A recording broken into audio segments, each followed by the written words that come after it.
Break के बाद आपका खैर मकदम है। जम्मू कश्मीर के मुमताज मौलिज डॉक्टर नवीद नज़ीर का कहना है कि केरल और महाराष्ट्र में कोविड के मामले बढ़ने के बाद जम्मू कश्मीर में भी कोविड की दूसरी लहर के खतरात बरकरार हैं। उन्होंने लोगों को एहतियाती तदाबीर पर मुकम्मल अमल करने पर जोर दिया। डॉक्टर नवीद ने न्यूज़ 18 उर्दू से बातचीत के दौरान कहा कि कोविड फैलाने वाला वायरस नई हयात में जाहिर हो रहा है, लिहाजा वैक्सीन के साथ साथ हिफाजती तदाबीर जारी रखें। मरकज़ी वजारत सेहत ने जिन 6 रियासतों में कोविड के बढ़ने के ख़तरात ज़ाहिर किए हैं उनमें जम्मू कश्मीर भी है।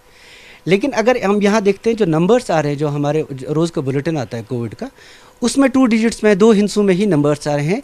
फिर ये तशवीश क्या है? हमारी कोविड की पहली लहर आई थी वो स्टार्ट हुई थी साउदर्न स्टेट से। केरला में पहले केसेस आए थे, उसके बाद हमें देखा कि महाराष्ट्र में केसेस बढ़े और वहाँ पे एक्सपोनेंशियली केसेस राइज हो गए। तो फिर पूरे मुल्क में ये कोविड का इन्फेक्शन फैल गया। तो फिर उसके बाद एक प्लेटो फेज़ आया और जिसमें अब भी हम हैं, हमारे नंबर ऑफ़ केसेस जो है वो काफ़ी हद तक डिक्रीज़ हो गए। लेकिन पिछले 2-3 हफ्तों में अगर आप खुद आंकड़े देखें तो जो साउदर्न स्टेट्स हैं, यही केरला और महाराष्ट्र, वहाँ पे सब्सटेंशियली नंबर ऑफ़ केसेस जो है वो इंक्रीज़ हो गए। और चूंकि पहली वेव भी वहीं से स्टार्ट हुई थी, तो इसमें एक ख़तरा है कि ये वेव जो है बाकी मुल्क में फैलने के अंशात है। तो अगर हम प्रिकॉशनरी मेजर्स ना लें, तो इस टाइम भी अगर हम देखें तो हम जो पिछले कुछ दिनों में हम देख रहे हैं कि number of cases slightly increase हो गए हैं। हमारे 2 डिजिट्स में ही केस आ रहे हैं और इसमें काफ़ी जो ये है वो ट्रैवलर्स हैं। तो इस वजह से जो बाहर से लोग आ रहे हैं तो खतरा है कि वहाँ से जो है ये इन्फेक्शन यहाँ आने का अंदेशा है। लेकिन इसमें एडमिनिस्ट्रेशन ने ऑलरेडी स्टेप्स लिए हैं। जो भी एंट्री पॉइंट्स हैं हमारे, वो एयरपोर्ट हो या बाकी, वहाँ पे हर किसी का टेस्ट होता है पहले, और जब तक कोई उसका टेस्ट का रिपोर्ट नहीं आता है तब तक उसको एयरपोर्ट से बाहर नहीं निकलने दिया जाता है। ये हैं बाशिंदे, उनसे अपील करते हैं कि जो भी प्रिकॉशनरी मेजर्स हैं, मास्क पहनना, सोशल डिस्टेंसिंग मेंटेन करना, सोशल गैदरिंग्स अवॉइड करना, सैनिटाइज़र यूज़ करना या हैंड वॉश करना, अगर वो स्टेप्स हम कंटिन्यूसली लें तो इंशाल्लाह हम यहाँ पे सेफ रह सकते हैं। वैक्सीनेशन को लेके कई लोग यहाँ पे परेशान रहे। इवन जो महकमा सेहत के कारकुन हैं, उन्होंने भी कम 50% ही वैक्सीनेशन ली। इसके ताल्लुक से आप आम लोगों को क्या कहेंगे? देखिए, सोशल मीडिया ने बहुत इंपॉर्टेंट रोल प्ले किया। काफ़ी अफवाहें इसमें आई कि इसके साइड इफ़ेक्ट्स हैं वैक्सीन के, ऐसे होगा ऐसे होगा। लेकिन प्रैक्टिकली अगर हम देखें, हम करीब 2 लाख से ज़ायद लोग अभी तक वैक्सीनेट हुए हैं यहाँ पे, और हमने किसी ऐसे मैं नहीं देखा कि ऐसा कोई ग्रेव साइड इफ़ेक्ट हो। बाकी जो फीवर आना, पूरे बदन में दर्द, या जहाँ लोकल साइड जहाँ पे इंजेक्शन लगता है वहाँ पे दर्द होना, ये तो एक्सपेक्टेड साइड इफ़ेक्ट्स हैं। तो ऐसा खतरा कोई नहीं है वैक्सीन लगाने में। और मैं लोगों से यही कहूँगा कि जब भी उनकी बारी आए, अकॉर्डिंग टू जो एडमिनिस्ट्रेटिव एडवाइजरीज आएगी, जब भी उनकी बारी आए तो वो आगे आए, वैक्सीनेट लगाए, वैक्सीन करवाएं। स्कूलों के हवाले से एक सवाल का जवाब देते हुए डॉक्टर नवीद ने कहा कि तमाम गाइडलाइंस पर अमल करने की ज़रूरत है।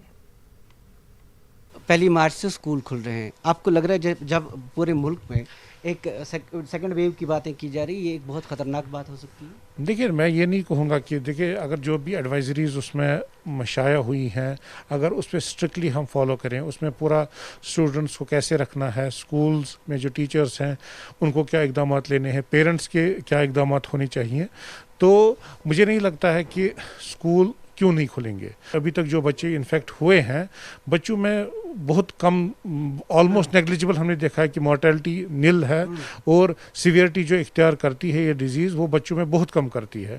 तो इसलिए बच्चे हमारे एब्सोल्युटली सेफ हैं। अगर वो एडवाइजरीज पे हम अमल करें तो बच्चों को कोई ख़तरा नहीं होना चाहिए। हाँ, लेकिन फिर जो बच्चे वो अगर घर की तरफ जाए, अगर कोई इन्फेक्ट हो जाए तो घर पे फिर वो चांस है कि वो दूसरों को इन्फेक्ट करे। इसलिए अगर SOPs पे अमल किया जाए तो मुझे नहीं लगता है कि कोई डिफ़िकल्टी होनी चाहिए हमारे स्कूल्स के खुलने में। इसी तरीके से हमारे जो बिज़नेस एस्टेब्लिशमेंट्स हैं या ऑफिसेज़ हैं, वहाँ पे भी अगर हम जो एडवाइजरीज़ हैं, जो SOPs हैं, उनको सही तरीके से फॉलो किया जाए तो उसको हम सही तरीके से वो काम का कार भी कंटिन्यूसली चलता रहेगा सही तरीके।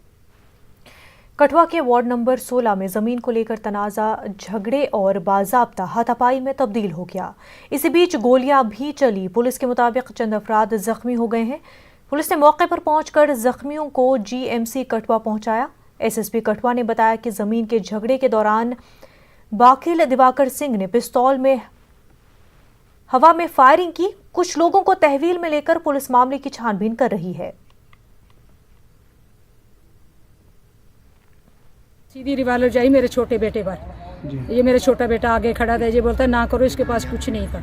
तो जब इसने रिवाल्वर से दोनों टांगे ऐसे करके अपने आप को बचाने के लिए दोनों लड़के दौड़ के, इतनी देर मेरा दूसरा भाई भी आएगा जो देवर के साथ दोस्त है, वो भी आ गया। उसने फिर इनके हैंड पकड़ ले और पकड़ के इनके हैंड को नीचे किया और दबाने की कोशिश की कि ये दोबारा गोली ना चलाए। तो मुख्य कारण बताया जा रहा है इस गोली चलाने के पीछे जो वजह हो सकती है, एक ज़मीनी विवाद दो गुटों में था और उसी विवाद को लेकर आज दोनों में झड़प हुई है और उसके दौरान ये गोलियां चली हैं। देखिए, अरेस्ट ऑलरेडी हो चुकी है इसके अंदर। इसमें 4-5 लोग इस समय डिटेन किए गए हैं पुलिस स्टेशन कठुआ के द्वारा। अब जिसकी जितनी इन्वॉल्वमेंट होगी उस हिसाब से उनकी फॉर्मल अरेस्ट की जाएगी। शोपियां में मजदूरों और मेहनतकशों की यूनियन ने मरकजी हुकूमत के खिलाफ अपना एहतजाज दर्ज कराया। बाजार में जरूरी अशिया की कीमतों में हुए अचानक इजाफे पर उन्होंने हुकूमत को आड़े हाथों लिया। कालाबाजारी के खिलाफ मुतल्लिका महकमों की नाकामी पर इन लोगों ने बरहमी जाहिर की। कश्मीर कॉन्ट्रैक्टर्स यूनियन ने अब्दुल रशीद पंडित की क़यादत में ये मुजाहरा मुनज़्ज़म किया। मजदूरों के कानूनों में जो अमेंडमेंट की जा रही है, मजदूरों के कानून जो मजदूरों के फ़ायदे के लिए, जो 70 साल से मजदूरों ने, हमारे पहले भी मजदूरों ने खून पसीना बहाकर जो हासिल किए कानून, उन पर शब खून मारा जा रहा है। नरेंद्र मोदी सरकार, आरएसएस सरकार, बीजेपी सरकार उन कानूनों को ख़त्म करने की कोशिश की जा रही है उनकी सरकार से। हाल ही में 2 दिन पहले एक और अमेंडमेंट किया मजदूर यूनियन के हवाले से। अगर बात करें मजदूरों के कानून में, जो अभी यूनियनों पर भी आप अत्याचार हो रहा है, यूनियनें बंद करने की कोशिश की जा रही है, मजदूरों के हाथ बांधे जा रहे हैं, किसानों के हाथ बांधे जा रहे हैं। कठुआ में पेट्रोल और डीजल की कीमतों में इजाफे के खिलाफ एहतजाज किया गया। एहतजाजियों ने कहा कि पेट्रोल के दाम लगातार बढ़ने से उनकी परेशानियों में इजाफा हो रहा है। लोगों ने हुकूमत से कीमतों में कमी करने की मांग की है। पेट्रोल की बात करें तो दिक्कत तो बड़ी ज़्यादा आ रही है, क्योंकि पहले जब ये सरकार सत्ता में नहीं आई थी तो ये कहती थी कि महंगाई बढ़ गई है, पेट्रोल बड़ा महंगा हो गया।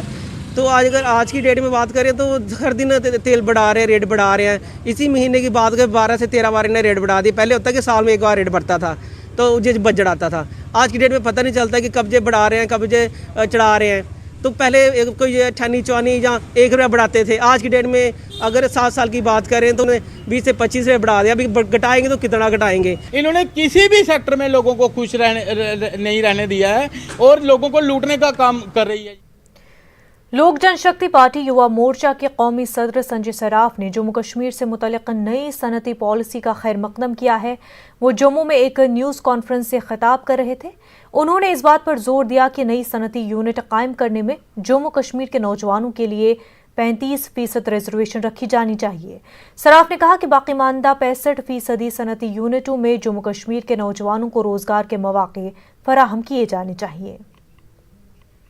गवर्नमेंट ऑफ इंडिया ने जो इंडस्ट्रियल पॉलिसी लाई है उसका हम स्वागत कर रहे हैं, लेकिन उसमें हम साथ में ये भी गुजारिश कर रहे हैं गवर्नमेंट से कि उसमें 35% रिजर्वेशन हमारे जम्मू कश्मीर के यूथों के लिए होनी चाहिए।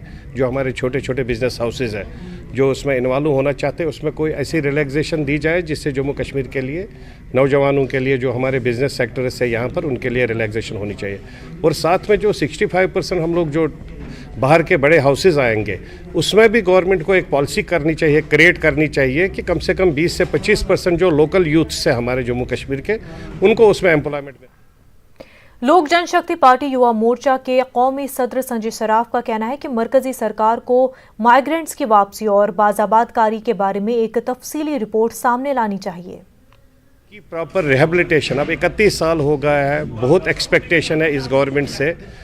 31 ईयर्स के बाद भी अभी भी कोई क्लियर नहीं है कि रिहेबिलिटेशन पॉलिसी क्या है। क्या ये रिहेबिलिटेशन पॉलिसी हमारी खाली पीएम पैकेज के एम्प्लॉयज़ तक की है या रिहेबिलिटेशन पॉलिसी हमारे वो 54,000 केपीज़ की है जो माइग्रेंट उस टाइम होके आए हैं वहाँ से, या जो 4 से 4.5 लाख केपीज़ है जो माइग्रेंट होके आए डिस्प्लेस्ड कश्मीरी पंडित से। तो हम गवर्नमेंट से यही गुजारिश करना चाहते हैं कि उसके लिए एक पॉलिसी क्लियर करे कि रिहेबिलिटेशन पॉलिसी क्या है और कितने लोगों के लिए है। वक्त हो गया एक छोटे से ब्रेक का, जल्द होंगे हाजिर।